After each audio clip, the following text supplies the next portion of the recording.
तब्दीली वहां नहीं रही, तब्दीली क्यों निकाला मुझे? तो हम आपकी भी इंसेंट बजा देंगे। नाम का सीटा तो मेरा नाम जवान देंगे। Get him out of here. Get out. Pakistan को इंशाल्लाह कुछ नहीं हो सकता। पाकिस्तान जिंदाबाद, पाकिस्तान का जिंदाबाद।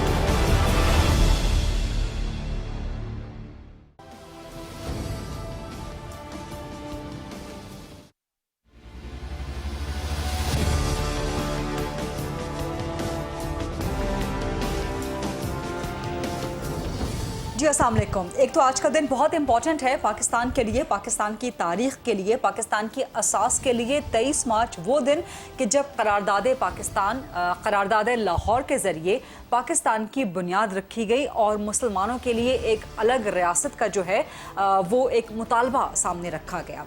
फ़लसफ़े की बुनियाद पे, मज़हब के फ़लसफ़े की बुनियाद पे, मुआशरत के, मईशत के, समाजी फ़लसफ़े की बुनियाद पे। अब हमारा प्लान तो ये था कि 23 मार्च का चूँकि एक बहुत बड़ा तारीख़ी और बड़ा अहम दिन है पाकिस्तान की हिस्ट्री के लिए, पाकिस्तान के लिए, पाकिस्तान के नौजवानों के लिए, तो ख़ास तौर पर प्रोग्राम को इस टॉपिक के लिए कि 23 मार्च की अहमियत क्या है और क्या हम सिर्फ एक दिन मना के अपनी ज़िम्मेदारियों से मुबर्रा हो जाते हैं, अपनी ज़िम्मेदारियों से बिल्कुल अलग थलग हो जाते हैं। लेकिन और तवक्को यही थी कि शायद जो मुल्क में सियासी तनाव चल रहा है, जो मुल्क में सियासी हालात चल रहे हैं, वो शायद इस एक दिन के लिए थम के रह जाएं। लेकिन ऐसा नहीं हुआ और आज के दिन भी 23 मार्च की यौम पाकिस्तान की जब परेड ख़त्म हुई तो उसके बाद से पॉलिटिकल फायरवर्क्स का सिलसिला ऐसा शुरू हुआ जो इस वक्त तक नहीं थमा। सबसे पहले आज वज़ीर-ए-आज़म इमरान खान का बयान आया, बड़ा इंपॉर्टेंट, जिसमें 2-3 बातें उन्होंने की। बल्कि वज़ीर-ए-आज़म के बयान से पहले थोड़ा सा बैकग्राउंडर, एक खबर सामने आई आज कि एस्टैब्लिशमेंट इस बात पे आमादा हो गई है। पहले एस्टैब्लिशमेंट की तरफ से ये गुफ्तगू सामने आई थी, ये बात सामने आई थी कि हम न्यूट्रल हैं, हमारा सियासत में कोई किरदार नहीं, हमें सियासत में घसीटना ना जाए, हम सियासत में मुदाखलत नहीं करना चाहते। लेकिन फिर जो आज एक खबर शाये हुई है पाकिस्तान के एक बड़े उर्दू और अंग्रेज़ी अखबार में, द न्यूज़ और जंग में, जिसके मुताबिक इस्टेब्लिशमेंट अब न्यूट्रल से सहूलतकार का किरदार अदा करने के लिए तैयार हो गई है और इस्टेब्लिशमेंट की ये ख्वाहिश है कि हुकूमत और अपोजिशन मिल के बैठें एक छत के नीचे, एक मेज़ के ऊपर, और जो इस वक्त सियासी तनाव है उसमें से कोई दरमियानी रास्ता निकालें, कोई कबल अज़ वक्त इंतखाबात की बात हो जाए ताकि पाकिस्तान की मईशत को, पाकिस्तान के इस्तेहकाम को, सियासी इस्तेहकाम को इस वक्त जो ख़तरात और चैलेंजेस दरपेश हैं उनसे निमटा जा सके और एक कौमी एजेंडा, एक नेशनल एजेंडा हो जिस पे आगे बैठे हुकूमत और अपोजिशन। ये खबर सामने आने के बाद वज़ीर-ए-आज़म इमरान खान का बयान आया। वो कहते हैं कि जी मैं किसी सूरत चोरों के साथ नहीं बैठूंगा, शहबाज शरीफ के साथ किसी सूरत बैठने के लिए मैं तैयार नहीं हूं। यानी कि वज़ीर-ए-आज़म इमरान खान ने एक वाज़े अपने हवाले से पैगाम दे दिया है। सिर्फ यही नहीं, वज़ीर-ए-आज़म पुरएतमाद हैं, कॉन्फिडेंट हैं। वो कहते हैं कि मैं किसी सूरत इस्तीफ़ा नहीं दूंगा। अपोजिशन ने अपने सारे पत्ते, सारे कार्ड्स शो कर दिए हैं, लेकिन मैं अपना कार्ड अदम एतमाद की वोटिंग से एक दिन पहले शो करूंगा। और वज़ीर-ए-आज़म अभी भी पुरएतमाद हैं कि उनके जो MNAs मुनहरिफ या बागी या इख्तलाफी हो गए हैं वो उनके साथ आ जाएंगे, इत्तेहादी भी उनके साथ रहेंगे, हुकूमत को ख़तरा नहीं है। वज़ीर-ए-आज़म कहते हैं कि लिख लें कि अदम एतमाद नाकाम होगी। अब ये बहुत बड़ा कॉन्फिडेंस है, लेकिन वज़ीर-ए-आज़म के इस कॉन्फिडेंस की बुनियाद क्या है, ये सवाल करेंगे आज प्रोग्राम में। और जो वज़ीर-ए-आज़म ने आज पैगाम दे दिया है, जवाबी एस्टैब्लिशमेंट को पैगाम दे दिया है कि मैं किसी सूरत अपोजिशन के साथ बैठने को तैयार नहीं हूँ, इसको किस तरह से रिसीव किया जाएगा एस्टैब्लिशमेंट की तरफ से, इस पे बात करेंगे। वज़ीर-ए-आज़म इमरान खान के लिए मज़ीद क्या ऑप्शंस हैं, क्या कार्ड्स उनके हाथ में हैं।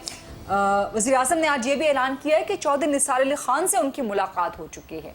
अब ये मुलाकात कब हुई है, क्या अदम एतमाद आने के बाद हुई है, इसी दौरान आई है, ये बड़ा इंपॉर्टेंट है क्योंकि चौधरी निसार भी एक तवील खामोशी के बाद चंद ही दिन पहले वापस आए मीडिया पर और उन्होंने कहा कि जी मैंने 4 साल से इक़्तिदार का रोज़ा रखा हुआ था, लेकिन अब रोज़ा इफ्तार करने का वक्त आ चुका है। तो चीज़ें बहुत इंटरेस्टिंग हैं। उसके बाद बिलावल भुट्टो जरदारी साहब ने मालाकड़ में जलसा किया। अपोजिशन भी पुरएतमाद है कि अदम एतमाद कामयाब होगी और लाजमन होगी। तो ये चीज़ें किस तरफ जा रही हैं, इस पर थोड़ा सा एनालिसिस लेंगे। 23 मार्च के हवाले से भी बात करेंगे, OIC कॉन्फ्रेंस के हवाले से भी बात करेंगे। प्रोग्राम के फ्लोर को डिबेट, डिस्कशन, क्वेश्चन आंसर्स के लिए ओपन करते हैं। मेरे पास बहुत काबिल एहतराम रिस्पेक्टेबल वर्दी गेस्ट आज मौजूद हैं, पैनल मौजूद हैं। तज्जियाकारों का सबसे पहले मेरे साथ मौजूद हैं जनरल तलत मसूद साहब, सीनियर तज्जियाकार हैं, किसी तारुफ के मोहताज नहीं है, इस्लामाबाद स्टूडियोज में हमारे साथ मौजूद हैं। जनरल अमजद शुएब साहब सीनियर तज्जियाकार हैं, आप इनसे बखूबी वाकिफ़ हैं, बड़ा ज़बरदस्त अपना तज्जिया देते हैं, ना सिर्फ दिफाई मामलात पे बल्कि सियासी और तमाम किस्म के मामलात पे। और मेरे साथ मौजूद हैं जनरल ग़ुलाम मुस्तफ़ा साहब, सीनियर तज्जियाकार हैं, बड़ी गहरी नब्ज़ रखते हैं हालात पे, चाहे वो दिफा के हवाले से हो, चाहे मईशत के हवाले से हो, चाहे सियासत या माशरत के हवाले से। और प्रोग्राम में आगे चल के कुछ पोलिटिकल एनालिस्ट, कुछ सहाफ़ी वगैरह भी हमें ज्वाइन कर लेंगे। जनरल तलत मसूद साहब से बुनियादी सवाल, खबर आज ये आई कि इस वक्त जो हालात चल रहे हैं एक सियासी तनाव के, उसमें एस्टैब्लिशमेंट की ख्वाहिश है या उनकी राय है कि वो एक सहूलतकार का किरदार अदा करें, न्यूट्रल रहें बट फैसिलिटेट करें हुकूमत अपोजिशन को कि वो एक मेज़ पे आ जाएं, एक पेज पे आ जाएं। और जो इस वक्त का जो एक कन्फ्रंटेशन की सूरत हाल डेवलप हो रही है उसमें से कोई मिडल वे निकालें। लेकिन वज़ीर-ए-आज़म साहब ने वाज़ेह जवाब दे दिया कि मैं किसी के साथ नहीं बैठूंगा, अपोजिशन चोर है, उनके साथ तो बिल्कुल नहीं बैठूंगा। How do you see this? वज़ीर-ए-आज़म का ये एस्टैब्लिशमेंट को पैगाम है? जी, न सिर्फ एस्टैब्लिशमेंट को पैगाम है बल्कि पूरे मुल्क को ये पैगाम है कि उनकी जो सोच है और उनकी जो पॉलिसी है उसमें कोई किसी किस्म की तब्दीली नहीं आई है और वो इसी तरीके से ज़िद कर रहे हैं जैसे माजी में वो ज़िद कर रहे थे। तो इसका मतलब ये है कि हालात जो हैं बद से बदतर हो जाएंगे। इसलिए कि देखिए, सियासत में बातचीत के बग़ैर और मामलात कभी हल नहीं हो सकते और आप यकतरफ़ा तौर से अपोजिशन को इस तरीके से नज़रअंदाज नहीं कर सकते। तो मेरे ख्याल जी तो ये कह के कि ये चोर हैं, ये है, वो है, इसका मतलब ये है कि पाकिस्तान की तकरीबन आधी से ज़्यादा जो इलेक्ट्रेट है, आबादी है, वो भी चोरों के साथ है। तो ये तो एक बिल्कुल ही गलत किस्म की सोच है। और एस्टैब्लिशमेंट की तरफ से वज़ीर-ए-आज़म के इस जवाब को या इस जवाबी पैगाम को किस तरह रिसीव एंड परसीव किया जाएगा? जी देखिए, इससे जाहिर है कि वो बुरा मानेंगे इससे, इसलिए कि जो चीफ हैं उनकी तो नीयत बिल्कुल सही है। लीडरशिप जो इस वक्त चाहती है क़यादत के मुल्क में पुरअमन तरीक़े से ट्रांसफ़र ऑफ पावर हो जब कभी हो, और अगर इस वक्त नहीं होना है तो उसके भी रास्ते निकल सकते हैं अगर बातचीत के ज़रिए। अगर इमरान खान रहना चाहते हैं, 5 साल अपने पूरा भी करना चाहते हैं, तो एक बहुत अच्छा तरीक़ा ये है कि वो बातचीत के ज़रिए ऐसे हालात पैदा करें कि अपोजिशन भी राज़ी हो जाए कि भाई हम ठीक है, हम इस डेट के ऊपर इलेक्शन करेंगे, बजाय इसके कि हम इमीडिएट इलेक्शंस के लिए अपने मामला ज़ोर पकड़ें। तो मैं समझता हूँ कि ये तो बड़ी गलती कर रहे हैं इमरान खान के। अपनी ज़िद जो शुरू से उन्होंने की थी वो अभी तक जारी है। इसके साथ साथ आप अगर फ़ौज को भी नज़रअंदाज करेंगे और इस तरीके से आप बिहेव करेंगे तो फिर जाहिर है उसके नतायज गलत निकल सकते हैं। तो मैं जी आप जवाब मुकम्मल कर लीजिए सर। तो मैं ये समझता हूँ कि उनको फिर भी अभी भी उनके पास वक्त है कि वो सोचें, और वो ये कहते हैं मैं आखिर वक्त में कोई कार्ड निकालूंगा। अगर चलें कोई भी कार्ड निकाल के अगर वो रह भी जाएं तो इस तरीके से तो पाकिस्तान की इक़्तिसादी और माशी हालात जिस किस्म के हैं और जिस किस्म का इस वक्त इंटरनेशनल एनवायरनमेंट है, तो पाकिस्तान के लिए तो मुश्किलात और बढ़ती चली जाए। आप सिंगल हैंडेडली इन सारे चैलेंजेस को अबूर नहीं कर सकते, आपको अपोजिशन के साथ बैठना ही पड़ेगा कहीं ना कहीं। चलो अमजद शुएब साहब, आप किस तरह देखते हैं? खबर आई कि एस्टैब्लिशमेंट तैयार है कि फैसिलिटेटर का, सहूलतकार का किरदार अदा करे, बट वज़ीर-ए-आज़म खान कहते हैं कि मैं किसी सूरत नहीं बैठूंगा, किसी तरह भी नहीं बैठूंगा, ये चोर हैं, शहबाज शरीफ के साथ बैठना मुझे मंजूर ही नहीं है। क्या ये एस्टैब्लिशमेंट को पैगाम है? साथ ही वज़ीर-ए-आज़म कहते हैं मैं किसी सूरत इस्तीफा नहीं दूंगा, मेरे पास कार्ड्स अभी भी बरकरार पड़े हैं। बिस्मिल्लाहिर्रहमानिर्रहीम। देखिए जी, कता नजर इसके कि कोई कार्ड्स हैं या नहीं हैं, एक पॉलिटिकल पार्टी जो आज हुक्मरानी कर रही है उसके अपने अंदर टूट फूट नजर आ रही। आपको ये नजर आ रहा है कि इनके अपने लोग जो हैं वो मुतज़लज़ल हैं, वो साथ छोड़ रहे हैं। हो सकता है बहुत सारे और हों जो फैसला न कर सक रहे हों कि किसी गैर यकीनी सूरत हाल से दो चार हों। लेकिन जो समझने की बात है वो ये है कि हमारी पिछले 4 साल से पार्लियामेंट बिल्कुल बेकार रही। उसकी बुनियादी वजह ये थी कि हुकूमत ने कभी भी ऑपोजिशन को सिस्टम का हिस्सा ना समझा। मैं हमेशा ये समझता था कि ऑपोजिशन में चोर हों, डाकू हों, बदकिस्मती है कि वो इलेक्ट होके जब पार्लियामेंट में आ गए तो वो सिस्टम का हिस्सा बन चुके हैं, वो रिप्रेजेंट कर रहे हैं किसी को भी बैठ के। तो आप इग्नोर नहीं कर सकते थे, आप सहारा लेते रहे ऑर्डिनेंसेस का सिर्फ इस वजह से कि उनके साथ आपकी अंडरस्टैंडिंग नहीं थी। तो ये कुछ जाती दुश्मनी का मसला तो नहीं है, तो नेशनल इशू है जिनके ऊपर बैठ के पार्लियामेंट को चलाने के लिए आपको इन लोगों को साथ रखना था। ठीक। अब भी एक गलत सिचुएशन, एक ऐसी बुरी सिचुएशन पैदा हो गई जहां एस्टेब्लिशमेंट ये चाहती है कि कोई अच्छा रास्ता निकले, जहां इनकी आपस में दुश्मनियां बाद में न चलती हैं। ये बिल्कुल ठीक है कि अगर अब आज इमरान खान को नो कॉन्फिडेंस के जरिए निकाला गया, बेतौकीर करके निकाला गया, तो एक जख्मी आदमी की तरह बाहर निकल के वो भी इनके खिलाफ वही कुछ करता रहेगा। अगर हुकूमत मिल जाती है ऑपोजिशन को तो बाहर इमरान खान आराम से तो नहीं बैठेगा। लेकिन क्या ये मुल्क के मुफाद में होगा कि आज जो अबतरी फैली हुई है, इंतशार है, वो आगे भी चलता रहे? तो आज अगर एक अंडरस्टैंडिंग ऐसी हो जिससे कि एक बेस सेविंग दोनों साइड्स के लिए हो जाए और एक दरमियाना रास्ता निकल आए, तो आप कम से कम मुल्क के मुफादात की तरफ तवज्जो दे सकें। सर वो दरमियाना रास्ता क्या हो सकता है? एस्टेब्लिशमेंट की कोशिश यही है कि आपकी दुश्मनी खत्म कराने का तो जिम्मा उनका नहीं है, लेकिन एक अंडरस्टैंडिंग डेवलप के लिए सिर्फ इस वजह से कि मुल्क मुतामिल नहीं हो सकता, आपको बाहर से खतरात हैं, साजिशें बाहर से हो रही हैं, तो आप कम से कम एक माहौल ऐसा पैदा कर लें जहां एक अर्ली इलेक्शंस हो जाए चले, तो बड़ा एक आप सबको एक जैसा मौका मिल जाएगा, दोबारा अपनी किस्मत आजमा लें। अवाम में जाके इमरान खान भी दूसरे भी सारे जाके ये अपनी अवाम को कायल कर सकते हैं अपने अपने मौक़िफ़ के ऊपर। और अगर कल कोई इमरान खान आ जाते हैं और ज्यादा मेजोरिटी लेके आते हैं तो उनके पास एक मॉरल अथॉरिटी होगी, या अगर कोई और आता है तो उसके पास मॉरल अथॉरिटी होगी। लेकिन ये कहना कि मैं किसी न किसी तरह नाकाम कर दूंगा, अगर कर भी देंगे तो ये मसला यहां खत्म नहीं होगा। आपको याद होगा कि मौलाना फजल रहमान ने यह कहा था कि अगर किसी तरह भी नो कॉन्फिडेंस को नाकाम करने की कोशिश की गई तो हम सड़कों पे होंगे। तो क्या सड़कों पे होना मुल्क के लिए, मुल्क के मुफाद में होगा? यहां कोई भी शख्स जो है वो अपनी जात से आगे सोच नहीं रहा। तो मेरा अपना ख्याल है कि पब्लिक को, सबको समझना चाहिए कि अगर एस्टेब्लिशमेंट ने जिम्मेदारी ली है कि वो कोई अंडरस्टैंडिंग करवाते हैं, अंडरस्टैंडिंग क्या करवानी है, इनको बिठाना ही होगा एक जगह पे, फैसले तो उन्होंने खुद करने।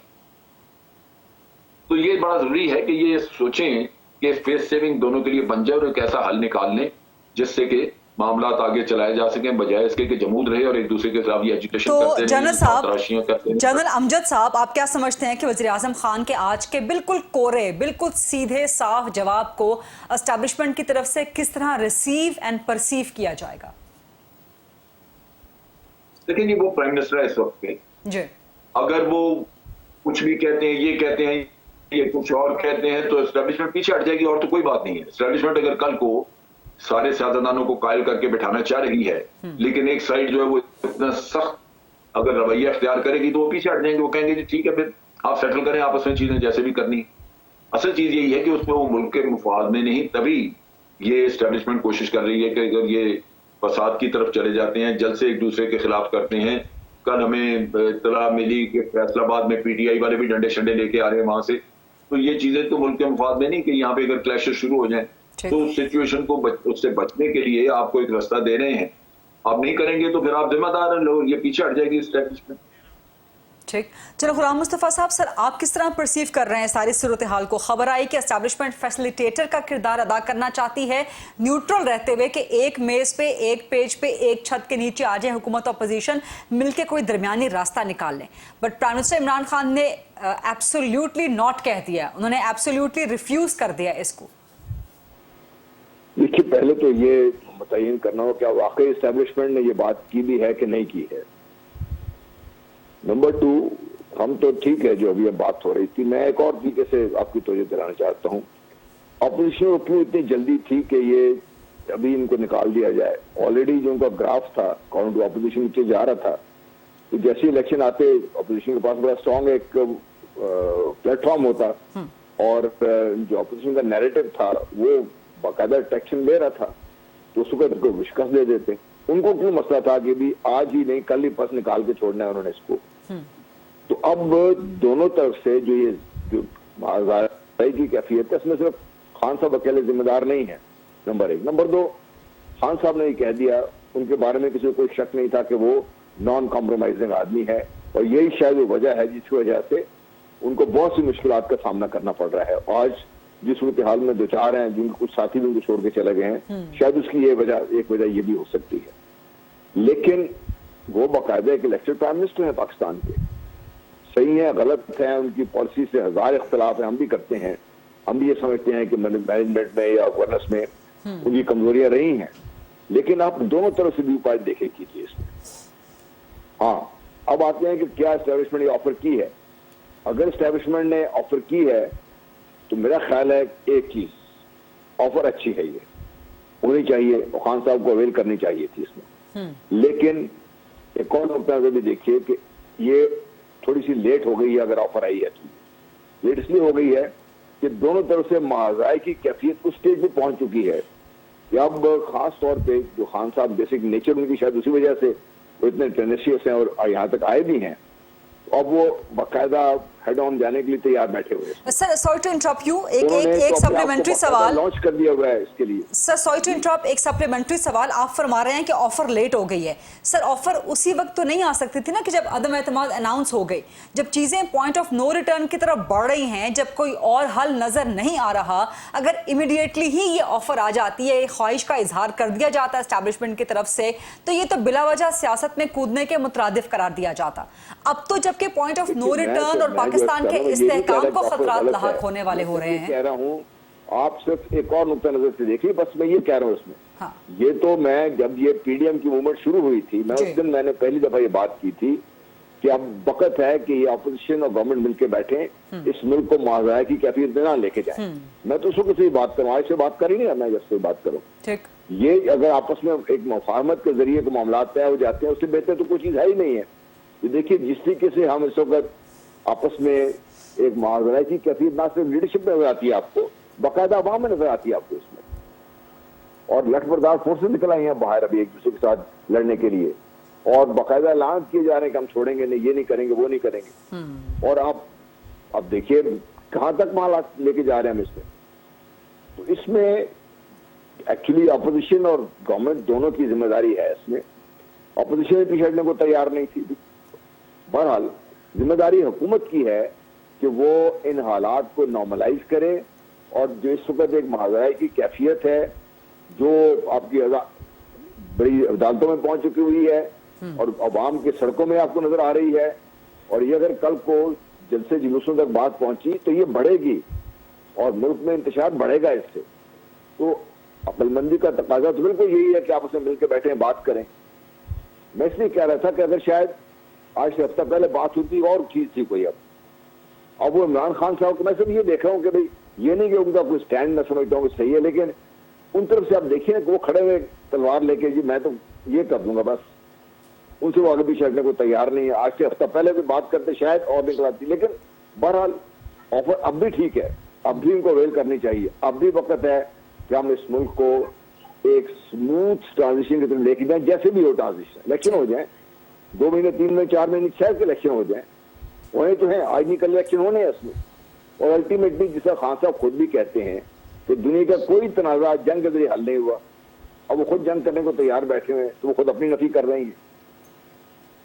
ठीक, बिल्कुल ठीक सर, बहुत अहम पॉइंट्स आप तीनों काबिल एहतराम मेहमानों की तरफ से सामने आए हैं और बड़ी सैनिटी की बात सामने आई है। बट ये सैनिटी कौन वज़ीर आज़म इमरान खान तक पहुंचाएगा, बिकॉज वो तो किसी सूरत अपोजिशन के साथ बैठने को, इस्तीफ़ा देने को बिल्कुल तैयार नहीं है, और वो कहते हैं कि मैं तो नाकाम करवा के इन लोगों को छोड़ूंगा नहीं।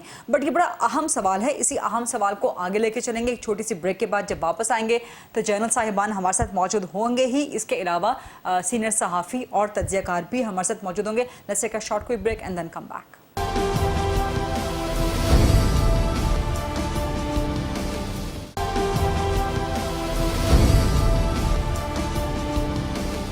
जी welcome back after the break. Program में आज हमारे साथ मौजूद हैं जनरल तलत मसूद साहब, जनरल अमजद शुएब साहब, जनरल गुलाम मुस्तफ़ा साहब। आप क्या समझते हैं कि कोई दरमियानी रास्ता इस सिचुएशन में निकल सकता है, कोई पॉसिबिलिटी है?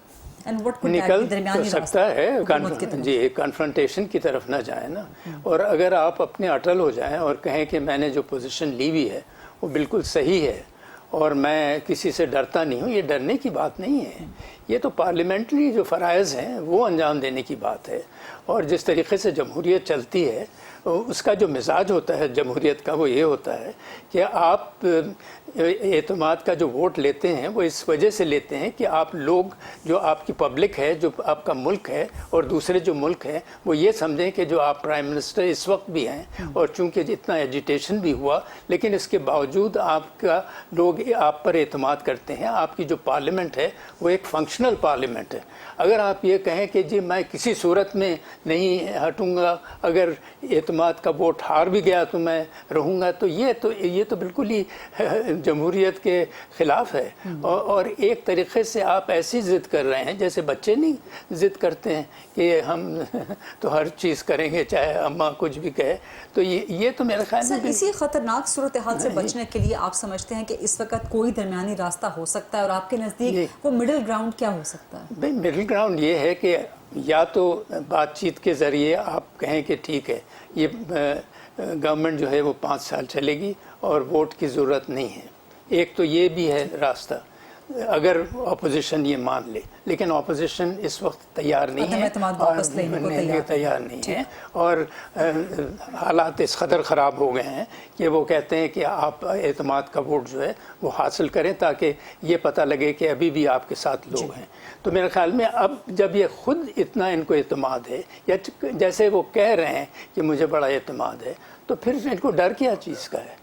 तो मैं तो हैरान इस चीज़ पर हूँ कि इनको अगर अपने पर इतना एतमाद है जो कि ये बार बार कह रहे हैं, और तो फिर इनको कोई घबराने की ज़रूरत ही नहीं है। इनको फिर असेंबली का इजलास फौरन तलब कर लें या एतमाद का वोट लेना चाहिए। दूसरी बात जो है जो हम नज़रअंदाज नहीं कर सकते, और ख़ास तौर से लीडर्स की जो जिम्मेदारी है वो ये है कि इस वक्त मुल्क की इक़्तिसादी और माशी हालत और जो बैरूनी हालात हैं उसके मद्देनज़र ये बेइंतहा ज़रूरी है कि मुल्क में एक किस्म का इस्तेहकाम आए। और आप जो है बिल्कुल बढ़ते चले जा रहे हैं इस डायरेक्शन में कि मुल्क जो है और संभलने से बहुत मुश्किल हो जाएगी। और जो भी प्राइम मिनिस्टर बनेगा या आप रहेंगे तो आपके लिए मुश्किलात तो बहुत बढ़ती चली जाएंगी। तो क्या आप ये कह कर के मैं ये चोरों से बात नहीं करूँगा, मैं ये नहीं करूँगा, आप अपने लिए भी और पूरे मुल्क के लिए और गरीबों के लिए और मुश्किलात पैदा कर रहे हैं। इसलिए कि गुर्बत जो है वो और बढ़ती चली जाएगी, इसलिए कि इक़्तिसादी और माशी हालत ऐसे ही भी बैरूनी हालात की वजह से, अंदरूनी हालात की वजह से, और जिस तरीके से गिरानी बढ़ रही है, ये तमाम चीज़ें ये हमें अंदाज़ा इससे होता है कि मामलात मुल्क के लिए बहुत ही ख़तरनाक हो रहे हैं। और हमारी क़यादत उस पर इट्स नॉट, जैसे अंग्रेज़ी में कहते हैं, it's not rising to the challenge. बहुत इंपॉर्टेंट बात। अमजद शोएब साहब, आप क्या समझते हैं कोई दरमियानी रास्ता, क्योंकि आपने भी कहा कि जी कोई दरमियानी रास्ता निकाला जा सकता है, निकाला जाना चाहिए, आप क्या समझते हैं अमजद साहब के वो दरमियानी रास्ता क्या हो सकता है और उसके लिए रास्ता हमवार कैसे होगा? देखिए, रास्ता हमवार तो यही था, करें और तय करें। और जो अंडरस्टैंडिंग डेवलप हो सकती थी वो ये थी कि ऑपोजिशन जो है वो अपनी नो कॉन्फिडेंस मोशन, जो नो कॉन्फिडेंस का जो वोट वो करवा रहे हैं वो वापस ले लें, और इस एश्योरेंस पे कि आप अगली इलेक्शन डिक्लेयर कर दें। अगर ये सूरत हाल बनती है तो ऑपोजिशन इस पर मुतमईन हो सकती है, क्योंकि उनकी एक डिमांड इलेक्शन की भी थी। मुझे जहां तक इल्म है, हमारी 3 बड़ी पार्टियों में से 2 पार्टियां जल्दी इलेक्शन चाहती हैं, PMLN एंड JUI, और उनके और भी साथी। सवाई पीपल्स पार्टी के बाकी सारे अगली इलेक्शन के हक में हैं, और वो एक बड़ा जायज सा रास्ता है, क्योंकि आप दोबारा मैंडेट जब आवाम से लेंगे तो जिसको भी मैंडेट मिलेगा वो एक ऑथेंटिक पोजीशन के साथ, एक ज्यादा मॉरल अथॉरिटी के साथ वापस आएगा, और फिर दूसरों के पास जवाब नहीं होगा कि वो उसके खिलाफ खड़े होकर तो नारेबाजी करते हैं। यानी कि आप फरमा रहे हैं जामल कि दोनों तरफ से एक स्टेप पीछे लिया जाए, ऑपोजिशन अदम एतमाद से पीछे हट जाए और हुकूमत जो है अर्ली इलेक्शंस पे राजी हो जाए। बिल्कुल बिल्कुल, ये अर्ली इलेक्शन पे राजी हो, और नो कॉन्फिडेंस वापस होने से लाजमन ये इमरान खान के लिए भी, PTI के लिए भी एक बेहतर पोजीशन होगी, जहां वो अपनी मर्जी से जल्दी इलेक्शन कराने का ऐलान करेंगे, और एक ऐसी पोजीशन में जहां के वो खुद हुक्मरान भी हैं उसको। नो कॉन्फिडेंस के बाद तो दोनों चीजें हो सकती है ना, कि नो कॉन्फिडेंस नाकाम हो गई, तब वो बैठे हैं, लेकिन फिर एजिटेशन चलती रहेगी, नो कॉन्फिडेंस कामयाब हो गई तो ये फिर वहां से निकलेंगे बेतौकीर होके। तो ये चीजों से, इस सूरत हाल से बचने के लिए अवाम के पास दोबारा जाके मैंडेट लेना वो सबको काबिल कबूल हो। जी ठीक, बिल्कुल ठीक। जनाब गुलाम मुस्तफा साहब, सर आप समझते हैं कि कोई मिडिल ग्राउंड हो सकता है, कोई दरमियानी रास्ता निकाला जा सकता है? ये देखिए, मैं वट्टू से बड़े एक नवंबर हमारे सियासतदान रहे हैं, उनसे मैं ये सियासत के बारे में पूछा था। कई सियासतदानों की सबसे बड़ी ये खूबी है कि वो कंसेंसस डेवलप करने की सलाहियत रखते हैं। They can take time but they can come to a consensus on an issue, और वो उसका हल निकाल सकते हैं बातचीत के जरिए। तो मैं आई एम वेरी श्योर, मैंने आपसे कहा, मैं तो जब से पीडीएम मिनिस्टर से ये बात करूं कि बातचीत करके ही मसले का हल निकलेगा। अल्टीमेटली खान साहब भी खुद ये बात करते रहते हैं। सर वो दरमियानी रास्ता क्या हो सकता है? देखिए, बड़ा सिंपल है रास्ता, जैसा भी जनरल शायद ने भी कहा, ये भी अरविंद हम ये बात कर रहे थे कि दोनों साइड पीछे हट जाए अपने अपने स्टैंड से, और ये एक हो जाए, टाइम फ्रेम तय हो जाए कि भी ठीक है, ये कल को अदम एतमाद की तारीख वापस ले जाएगी, हफ्ते बाद प्राइम मिनिस्टर अनाउंस कर देंगे कि इलेक्शन हो रहा है 6 महीने बाद या 2 महीने बाद। उसके बाद दोनों पार्टीज मिलके एक जो भी कमेटी इनकी होती है बन के इंटरम सेटअप का ऐलान करने के फाइनल डेट्स को आगे शुरू हो जाएंगे, और उसके बाद आए इलेक्शन हो, और उसके बाद काम चले आगे अपना। ये मतलब कहने को ये हल एक बड़ा अच्छा हल है, और यही आई थिंक अल्टीमेटली शायद हल यही निकले इस चीज का। लेकिन इशू ये है कि क्या अपोजिशन पे तैयार हो जाएगी, क्योंकि अपोजिशन को डर इस बात का है कि खान साहब ने जब से नो कॉन्फिडेंस मूवमेंट आई है वो तो ऑलरेडी इलेक्शन मोड में जा चुके हैं।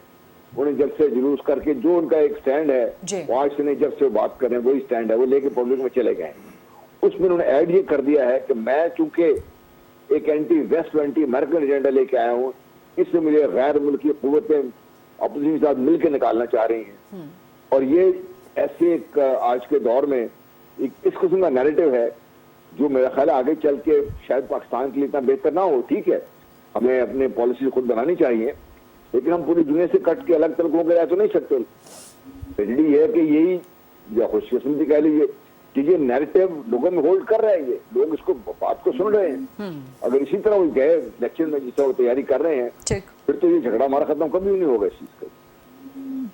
सर ये बहुत रीजनेबल मिडिल ग्राउंड है, लेकिन who shall bell the cat, ये सबसे इम्पोर्टेंट सवाल है कि आखिर ये काम करेगा कौन, और वज़ीर आज़म इमरान खान को इस काम के करने पे राजी कौन करेगा। एक छोटी सी ब्रेक का वक्त हुआ है जी, let's take a short quick break. वापस आके इसी टॉपिक के हवाले से, पॉलिटिकल टॉपिक के हवाले से कुछ मजीद अहम सवालात हैं वो करते हैं, कुछ OIC का और 23 मार्च के हवाले से डिस्कस करने की भी कोशिश करते हैं। Stay with us.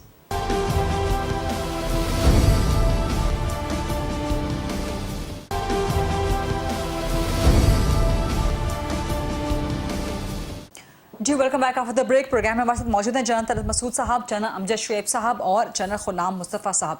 General Amjad साहब, इस सेगमेंट में ये सवाल मैं आपकी तरफ लेके आती हूँ, ज़रा ट्रिकी एंड कुछ हसास सा सवाल है, बट सारे पैनलिस्ट से करूँगी, बट स्टार्टिंग फ्रॉम यू कि ये भी इस वक्त चहमगोइयाँ हो रही हैं, ये भी खबरें इस वक्त सामने आ रही हैं कि जो इस वक्त सारा सिनेरियो डेवलप हो रहा है, जो हालिया सियासी तनाव, इसका कोई ताल्लुक अहम ओहदों पर, अहम और हसास तकर्रियों से भी है। जनरल अमजद शुएब साहब। देखिए, जहां तक तकर्रियां करनी है उसका एक वक्त नवंबर का महीना मुकर्रर है जी। और उस वक्त तक हालात क्या होते हैं कोई कह नहीं सकता, हुकूमत किसकी होगी। और अगर ये कोई कहे कि उससे ताल्लुक है, तो मैं इस चीज को इसलिए मानता नहीं कि जितनी भी पहले तकर्रियां हुई, अगर मिसाल के तौर पे हम ये समझ लें कि अपोजिशन हुकूमत में आ जाती है और अगले चीफ की तकर्री वो करती है जी। तो नवाज शरीफ साहब ने जितनी तकर्रियां की उनके साथ खुद उनके मसाइल बने, और अल्टीमेटली उन्हीं के साथ इख्तलाफात की बुनियाद पे सारा मसला गड़बड़ हुआ। तो नवाज शरीफ साहब के तो तजर्बे सारे नाकाम हैं। सारी अपॉइंटमेंट्स उन्हीं की, बाजवा साहब भी उन्होंने अपॉइंट किए हुए थे, और बाद में फिर मुख्तलिफ जलसों में वो तकरीरें करते रहे कि बाजवा साहब आपको जवाब देना होगा, बाजवा साहब आपको ये करना होगा। तो इसलिए ये हमें जहन में रखना चाहिए कि जो चीफ ऑफ आर्मी स्टाफ है वो कोई मुकर्रर करे, ये करें या कल आने वाले कोई करें, वो रिप्रेजेंट करता है एक अदारे को, एक आर्मी को रिप्रेजेंट करता है। जहां एक मशावरत कोर कमांडर्स के साथ की जाती है, उनमें से किसी को भी आपने बना दिया हो, वो अपनी कॉन्स्टिट्यूएंसी को नहीं छोड़ेगा, वो जाके मशावरत का अमल वहीं करेगा। और जो उसने साथ देना है, जो कुछ भी है, वो अपने अदारे की सोच के मुताबिक आ गया है।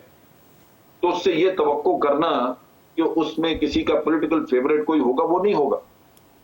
ये गलतफहमी, और पीएमएलएन हमेशा यही गलती करती रही है। मुझे पता है प्रोसेस का, कि वो अपने मुख्तलिफ इंटेलिजेंस के अदारों के जरिए दाएं बाएं पता करते रहे, सूंघते रहे हैं और कोशिश करते रहे कि पता लगे कि किसकी सोच हमारे साथ मुताबिकत रखती है। और अभी पाकिस्तान तहरीक इंसाफ के बारे में क्या कहते हैं आप, जो उनके बारे में एक मुबैना लीनिंग की खबरें सामने, इत्तलात सामने आती रहती हैं? लेकिन वो भी गलत है। जो लीनिंग आज उनको नजर आ रही है वो कल नहीं होगी। आज किसी को अपॉइंट कर दें, वो जाके अपनी स्ट्रेंथ ड्रॉ करता है कोर कमांडर्स से, वो फैसले करेगा कोर कमांडर्स की कॉन्फ्रेंसेस में।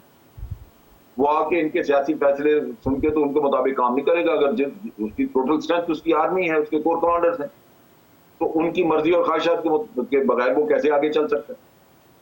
तो वहां एक मशावरत का सिलसिला मौजूद है, एक ऐसा प्रोसेस है, और मैं उसका हिस्सा रहा हूं। मुझे पता है जनरल जहांगीर करामत ने जो स्टेटमेंट दी थी कि जनाब नेशनल सिक्योरिटी कमेटी बनाएं, वो सबको पता है कि उनको उसके बाद उनको इस्तीफा देना पड़ा इसी वजह से कि उनको पता था कि नवाज शरीफ कभी ये कबूल नहीं करेगा। लेकिन ये उनको स्टेटमेंट देनी पड़ी। उस मीटिंग में मैं मौजूद था जब कोर कमांडर ने सब ने हमने कहा कि जी आपने ये कहना है। उनको at the cost of his job ये हैड टू से दैट। तो ये समझने की बात है कि एक शख्स जो एक अदारे को हेड कर रहा है, उससे तवक्को ये की जाए कि उस अदारे को छोड़ के वो जाके किसी का सियासी साथी बन जाएगा, ये मुमकिन नहीं है, होता नहीं है। तभी तो इन लोगों को बाद में मायूसी होती है कि हमने तो ये सुना था फलां के बारे में, उसको अपॉइंट कर दिया तो अब वो हमारी बात नहीं सुनता। तो ये जिस दिन समझ लग गई, ये मेरिट पे लोगों को लगाएंगे।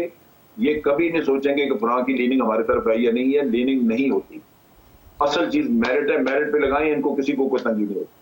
और एक इसी से जुड़ा एक लास्ट सवाल, सलीम बुखारी साहब ने भी मुझे ज्वाइन कर लिया है। एक्सटेंशन की भी इस वक्त खबरें चल रही हैं कि शायद 1 साल की 1.5 साल की एक्सटेंशन होनी चाहिए, ये दुरुस्त है? एक्सटेंशन देना किसी भी वक्त में, अनलेस बहुत ही कोई आपके लिए प्रॉब्लम हो, बहुत जरूरी हो मुल्क के लिए, तो दें, वरना देने की जरूरत नहीं। और इस स्टेज के ऊपर तो बिल्कुल ही जरूरत नहीं है एक्सटेंशन की। ये तो सारा जो अंदर अभी है वो पॉलिटिकल मेस है, कोई बाहर से थ्रेट्स तो नहीं है उसके किस्म। लिहाजा इस वक्त एक्सटेंशन देना ये अदारे के लिए अच्छा नहीं होगा। ये ना अदारे के लिए अच्छा होगा, ना ही आपके पॉलिटिकल सिस्टम के लिए होगा। क्योंकि जब कोई भी एक्सटेंशन देगा, दूसरी साइड उससे मुत्तफिक नहीं होगी, या दूसरी साइड को ये शिकवा रहेगा कि शायद ये इनकी फेवर कर रहा है, इस वजह से इन्होंने एक्सटेंशन दी। तो मेरा ख्याल है कि एक्सटेंशन के किस्से से तो बिल्कुल दूर रहना चाहिए तमाम पॉलिटिकल फोर्सेस को। किसी को भी एक्सटेंशन नहीं करनी चाहिए। और मैं आपको एक और चीज जो बता दूं, वो ये भी है कि अगर इन्होंने एक्सटेंशन देने की कोशिश की भी, तो मेरा अपना 90% अंदाजा ये है कि जनरल बाजवा ये देंगे। वो इस डिफिकल्ट सिचुएशन में मजीद अपने आप को नहीं रखना चाहते। ठीक ठीक ठीक। सलीम बुखारी साहब ने ज्वाइन कर लिया। बुखारी साहब, प्रोग्राम के बिल्कुल एंड पे आप ज्वाइन कर रहे हैं, लेकिन सवाल बड़ा अहम है। खबर आज ही आई थी मुल्क के 2 बड़े मोतबर अखबारात की तरफ से, द न्यूज़ और जंग की तरफ से। अंसार अब्बासी साहब सीनियर सहाफ़ी हैं। एस्टैब्लिशमेंट की ख्वाहिश है, उनकी राय है कि जी हुकूमत अपोजिशन को एक मेज़ पे बिठा के कोई कौमी एजेंडे पे कोई मिडल ग्राउंड निकाला जाए।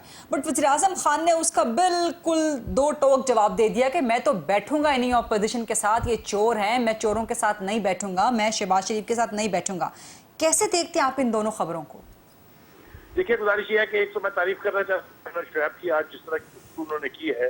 मेरे जैसा जाहिल आदमी भी उससे बहुत एजुकेट हुआ है। उन्होंने बहुत ढंग की कोशिश की। उन्होंने कहा कि ये जो एक्सटेंशन मुल्तज़िम का मसला है, इससे खराबियां पैदा होती हैं, इससे किसी मसले का हल नहीं मिलता है, और ये नहीं देखनी चाहिए। और खासतौर से मेरिट्स को हर लिहाज से नई अपॉइंटमेंट्स के लिए ज़हन में रखना चाहिए।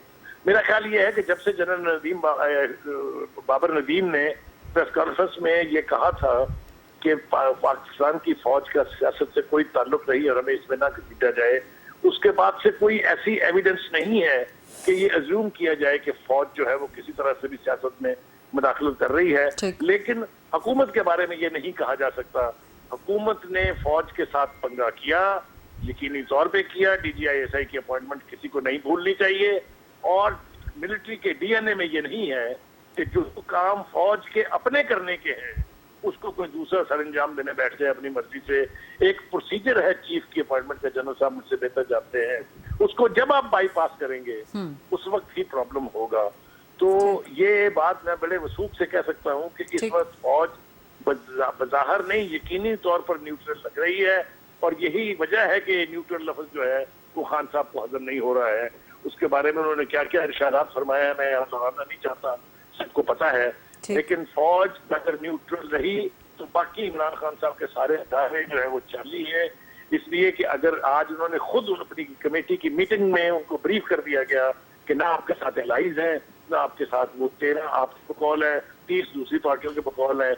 मैं कहता हूँ 13 और ये 17 जो है एलाइज के, यही ले लें तो खान साहब कहाँ खड़े हैं, कौन सा ट्रम्प का कार्ड रह जाता है बाकी। ठीक ठीक। अगर तो ये फैसला पार्लियामेंट के अंदर MNAs ने करना है और कहीं ऊपर से कोई मखलूक नहीं आएगी या कोई जिनबूत नहीं आएंगे, तो फिर तो ये फैसला हो चुका हुआ है। मेरा नहीं ख्याल कि इसकी मौजूदगी में खान साहब के पास कोई ट्रम्प कार्ड है। हाँ, अलबत्ता अगर आप जलसा बुला के, जलसा करके, दूसरों का जलसा बर्बाद करके गंद डालना चाहते हैं और ना खेलूंगा ना खेलने की सियासत करेंगे, तो फिर खराबी पैदा हो सकती है। अदरवाइज जहां तक पार्लियामेंट्री डेमोक्रेसी का ताल्लुक है, जहां तक पार्लिमानी रवायात का ताल्लुक है, जहां तक पार्लिमानी सिस्टम का ताल्लुक है, he is losing the game. ठीक है, बहुत बहुत शुक्रिया सलीम बुखारी साहब। जना गुलाम मुस्तफा साहब, बट आपका कमेंट मैं जरूर चाहती हूँ कि इस वक्त जो खबरें हैं, जो इत्तलात हैं, जो चहमगोइयाँ हैं कि हालिया सियासी तनाव का ताल्लुक जाके मिल रहा है अहम ओहदों पर अहम और हसास तकर्रियों के साथ, क्या कहेंगे जना गुलाम मुस्तफा साहब? देखिए, जनाब शहब ने बड़ा वाज़ेह आपसे कर दिया है कि जो चीफ बनता है जनासिब के बकौल के, जिसकी एक इशारे पे पूरी फौज हिलती है, वो किसी का आदमी नहीं, वो चीफ फौज का आदमी होता है, फौज रिप्रेजेंट करते हैं तो वो। और दूसरी चीज ये बड़ी वाज़ेह है, देखिए जो आज जिस तरीके से हमारे आइन में तब हुआ है, इसमें ये वाज़ेह इख्तियार है प्राइम मिनिस्टर का, जिसको भी चाहे वो चीफ मुकर्रर कर सकते हैं। इसमें झगड़े की तो बात तो है ही कोई नहीं। आई डोंट नो क्यों ये अफवाह फैलाई जा रही है और खबर उस वक्त से क्यों इसलिए हम हवा दे रहे हैं। ये बड़े दिनों से चहमगोइयां हो रही हैं, ओपनली भी लोग बात कर रहे हैं। मेरे ख्याल से इमरान खान साहब ने इस पर वीडियो लॉग भी किया इस बात पे। तो किस बात मैं नहीं समझता कि ऐसी कोई चीज होगी, अगर है भी तो फिर तो बड़ा वाज़ेह है कि जिसको भी मर्जी चीफ बना लें। इमरान खान साहब नंबर 10 को लेके आए, खाली भुट्टो साहब भी तो नंबर 8 पे लेके आए थे ज़िया औलाद को, आपको अगर याद हो, वो शायद कोर कमांडर साल भी नहीं रहे, उन्होंने चीफ बना दिया था। तो ये अपनी मर्जी का बंदा लगाना एक तो सोच ही गलत है। आपको मेरिट पे लगाने चाहिए, जो मेरिट पे जो भी इस वक्त बनता है 1 2 3 जो भी है, जब आपने लगा दिए तो उनको अपना काम करने दें, उनको जिम्मेदारी दें, उनको अपना काम करने दें। उनको हर जगह में मदद सीटें, हर चीज में उसको मदद सीटें। तो चीफ आर्मी साहब कभी आपके लिए मसला नहीं बनेंगे, ना ही बनते हैं मसला। सर एक्सटेंशन होनी चाहिए, आज भी अभी जो मसाइल बनते रहे हैं इस साल कोई एक्सटेंशन होनी चाहिए। चलो गुलाम मुस्तफा साहब कि मेरा काम इन्हों करना चाहिए, मेरी गल मननी चाहिए। जो आप प्राइम मिनिस्टर हैं या प्रेसिडेंट हैं, जो भी है, आप हुक्म दें, अगर हुक्म सही है तो मान लिया जाएगा, हुक्म गलत है आपको बता दिया जाएगा। ठीक ठीक ठीक। जनाब तलत मसूद साहब, जनाब शुएब साहब, जनाब गुलाम मुस्तफा साहब, आपका भी बहुत बहुत शुक्रिया। ये था आज का program. I will see you tomorrow इंशाल्लाह। अल्लाह हाफ़िज़।